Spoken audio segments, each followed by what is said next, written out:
Ever wondered if you're truly free? Freedom is the greatest illusion of our time. We cheer for the end of monarchies and dictatorships, but what if I told you we've just traded one kind of control for something even more dangerous? A system that convinces us we're free while keeping us trapped in a never-ending cycle. The average person will spend over 90,000 hours working in their lifetime, more than 10 years of your life. And for what? Just to pay for a life you barely have time to live. Sound like freedom to you? Let's dive deeper into how we've all been caught in this trap. Let's start with a simple question. Did you choose your job? Really think about it. Most people will say yes, but did you choose the options you had to pick from? Did you choose to need money to survive? Did you choose the economic system you were born into? The philosopher Rousseau famously wrote, "Man is born free, and everywhere he is in chains." But what are these chains? They're not physical anymore. They're psychological, financial, and social. From the moment you're born, you're placed on a predetermined path. Go to school, get good grades, find a stable job, buy a house, save for retirement, and then, if you're lucky, enjoy a few years of freedom before you die. This isn't your path. It's a path that was designed for you by the systems that came before you. Think of it this way. A zoo animal believes it has freedom because it can move around its enclosure, but it doesn't realize that its entire existence is contained within boundaries it didn't choose. Your life is much different. When you go to school, you're taught to follow rules, respect authority, and complete assignments on time. You're not taught to question the system itself. You're graded on how well you can perform, not on how well you think. This isn't an accident, it's by design. The modern education system was literally modeled after factories. In the early 20th century, industrialists like Henry Ford needed workers who would show up on time, follow instructions, and not question authority. Schools were redesigned to produce exactly this kind of person. The bell that signals the end of class was meant to condition you to respond to the factory whistle. By the time you graduate, you've spent over a decade being conditioned to fit into the rat race. You enter the workforce already programmed to accept your fate. And what is that fate? To trade your time and energy for money so you can buy things you're told will make you happy, but which mostly just distract you from the emptiness of your existence. And here's where it gets interesting. You think you have a choice, but the choices themselves are predetermined. You can choose which company to work for, but not whether to work. You can choose which products to buy, but not whether to participate in consumerism. The system gives you just enough freedom to prevent rebellion, but not enough to truly escape. Now, some of you might be thinking, I'm saving money, I'm investing, I'm going to escape this system. Let's look at the cold, hard math of why most people will fail. The median household income in America is around $70,000 after taxes. That's roughly $56,000, or about $4,700 per month. The average rent for a two-bedroom apartment is $1,800. Add utilities $200, groceries $800, healthcare $500, transportation $400, and other essentials $500. You're left with about $1,500 per month in disposable income. If you save all of that, which almost nobody does because we're constantly bombarded with advertisements designed to make us spend, you'd save $18,000 per year. At that rate, it would take you 28 years to save $500,000. Now, according to the 4% rule of retirement, $500,000 would generate about $20,000 per year in perpetual income. Nowhere near enough to live comfortably, let alone escape the rat race. But wait, you might say, what about investing? The average annual return from the stock market is about 7%. If you invested $1,500 per month for 30 years at 7% return, you'd end up with about $1.7 million. That would generate about $68,000 per year, finally enough to live on. But here's the catch. That's after 30 years of working. If you start at 25, you're 55 before you can escape. And this assumes you never face a major health crisis, never lose your job during a recession, never have to support aging parents, and never have children who need college tuition. The mathematical reality is brutal. The system is designed so that only a tiny fraction of people can escape it. For most, the best they can hope for is to retire at 65, after spending their prime years making someone else rich. And even this bleak scenario is becoming increasingly unrealistic. Studies show that nearly 40% of Americans can't cover a $400 emergency expense. Half of Americans have nothing saved for retirement. The math simply doesn't work for most people. This isn't because people are stupid or lazy. It's because the system is designed to extract maximum value from your labor while returning the minimum required to keep you working. It's not a conspiracy, it's just capitalism working as intended. If you want to understand why you feel trapped, it's not in your head. The trap is real, and it was built with mathematical precision. Even if you understand the economic trap, there's a deeper reason why most people never escape: psychological conditioning. From birth, we're taught that our value as human beings is tied to our productivity. What do you want to be when you grow up? Is one of the first questions we ask children, not what makes you curious or what brings you joy, but how will you fit into the economic machine? This conditioning creates a form of Stockholm syndrome, where we defend and even love the system that imprisons us. We celebrate hustle culture and working ourselves to exhaustion. We admire billionaires who work 80-hour weeks, even as they exploit thousands of workers. We've internalized the belief that suffering for work is virtuous. When someone suggests an alternative, like universal basic income or a 4-day work week, the most visceral opposition often comes from the people who would benefit most. But that's socialism, they cry, without understanding that the current system is failing them. This psychological conditioning is reinforced by what psychologists call the just world fallacy, the belief that the world is fundamentally fair, and therefore, those who succeed deserve their success, and those who struggle deserve their suffering. This fallacy serves a powerful psychological purpose. It helps us cope with the randomness and unfairness of life. It's comforting to believe that if you work hard, you'll succeed. The alternative, accepting that success is largely determined by factors outside your control, like where and to whom you were born, is existentially terrifying. So, we cling to myths like meritocracy and the American dream, even as all evidence points to their hollowness. The child born into poverty has almost no chance of becoming wealthy, regardless of how hard they work. The data is clear. Social mobility in America has been declining for decades. Your zip code at birth is more predictive of your future income than your college major. Yet we continue to blame individuals for systemic failures. You're not hustling enough. You should have learned to code. You chose the wrong career. This isn't just wrong. It's a form of gaslighting that serves the system by preventing collective action. And here's where it gets truly insidious. Even when we recognize these psychological chains, we often can't break them. The fear of deviating from the prescribed path is too great. What if you quit your job to pursue meaning instead of money and you fail? What if you reject consumerism and find yourself socially isolated? The system doesn't just control our bodies through economic necessity. It controls our minds through fear. So, who built this system? Conspiracy theorists might point to shadowy cabals of elites, but the truth is both simpler and more complex. No one designed the rat race in its entirety, yet everyone in power benefits from its continuation. The modern work paradigm evolved from industrial capitalism, which itself evolved from feudalism.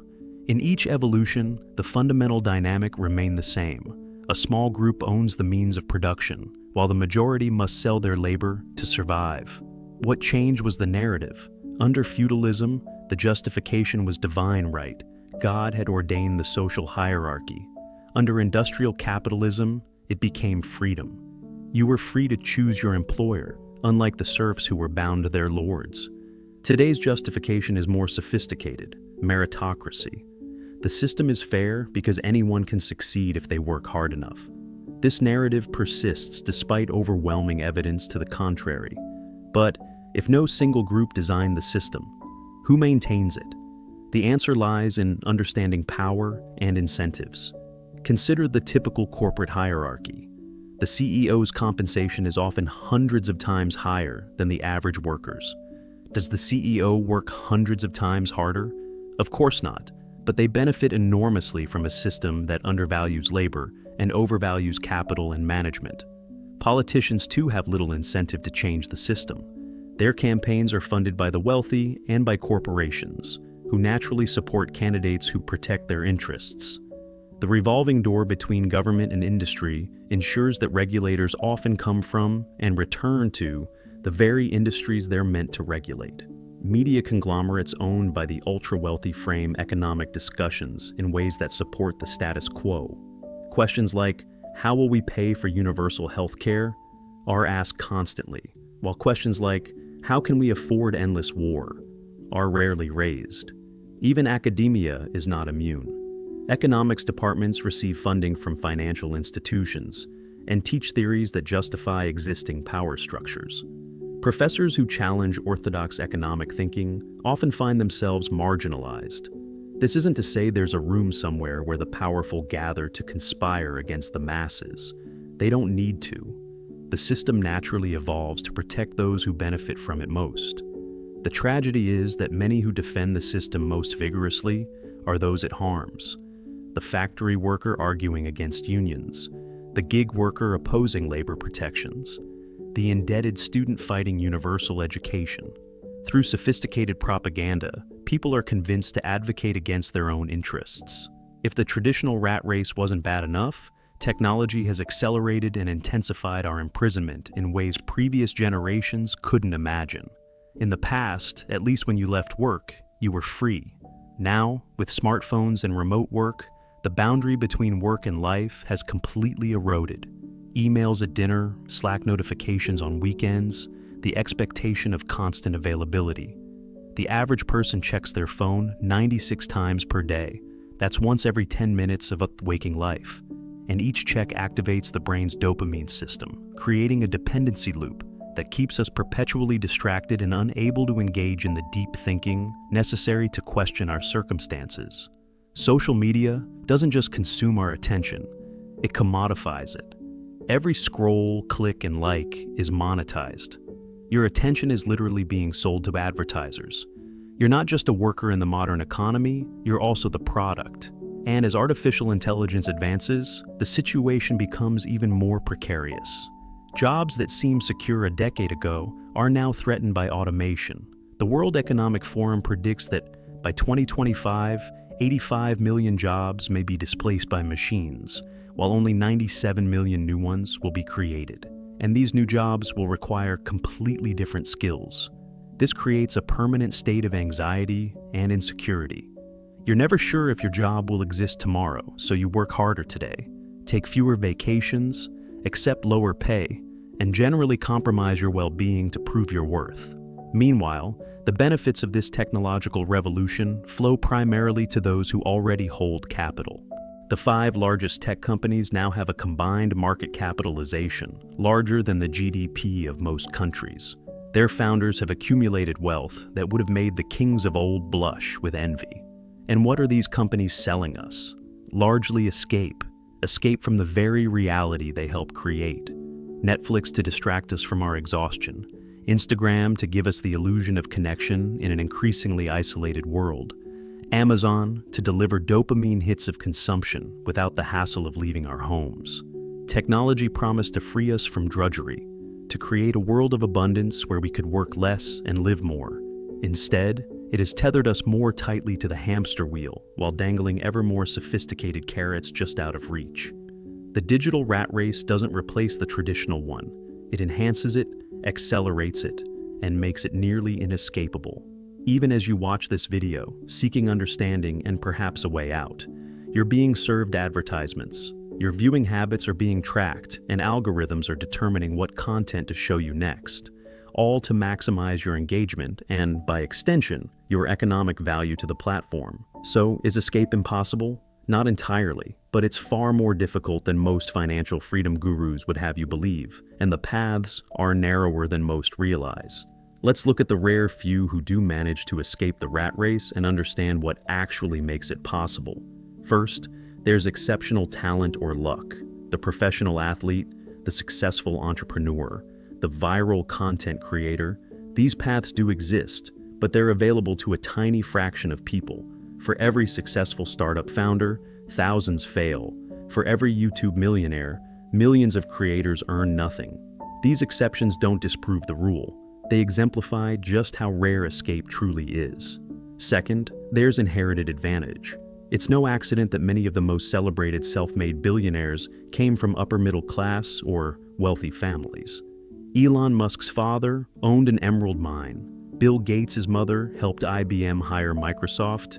Jeff Bezos received a $300,000 investment from his parents to start Amazon. Even with tremendous talent and work ethic, these individuals started far ahead of most.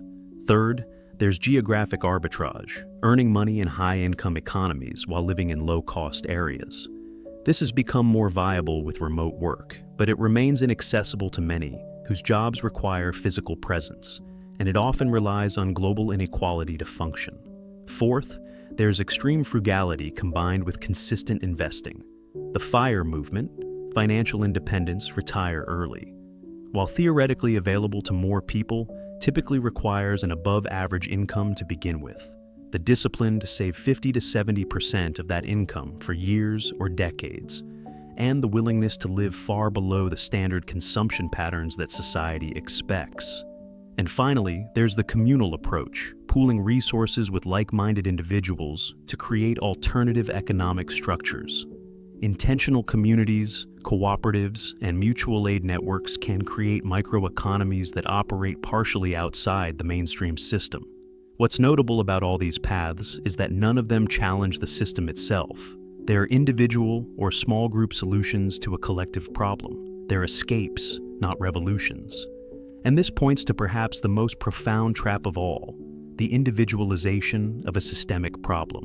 By framing escape from the rat race as a personal achievement rather than a collective right, the system ensures that most people will continue to blame themselves for their failure to achieve the impossible. The truth is that for most people, true escape will only come through systemic change, through policies like universal basic income, wealth redistribution, shortened work weeks, and strengthened labor protections. But these changes require collective action, which is precisely what our individualistic culture discourages. So, we're left with a painful paradox. Individual escape is possible but improbable, while collective escape is probable but dependent on a solidarity that the system systematically undermines. There's an old parable about a man who finds another man fishing by a river. The first man teaches the second how to fish more efficiently, allowing him to catch more fish in less time. The second man thanks him, then puts away his fishing rod when he's caught enough for the day. The first man asks, "Why are you stopping? You could catch more fish now." The second replies, "Why would I need more fish than I can eat? I'd rather spend the rest of my day with my family and friends." This simple wisdom, that time is more valuable than excess production, threatens the very foundation of the rat race. Perhaps the ultimate escape isn't earning more or accumulating more, but wanting less and connecting more. Ask yourself, what would your life look like if you measured success not by what you own, but by how present you are? Not by your productivity, but by your peace? Not by your achievements, but by your awareness? These questions don't provide an easy escape from the rat race, but they might just help you recognize the bars of your cage, and recognition is always the first step toward freedom.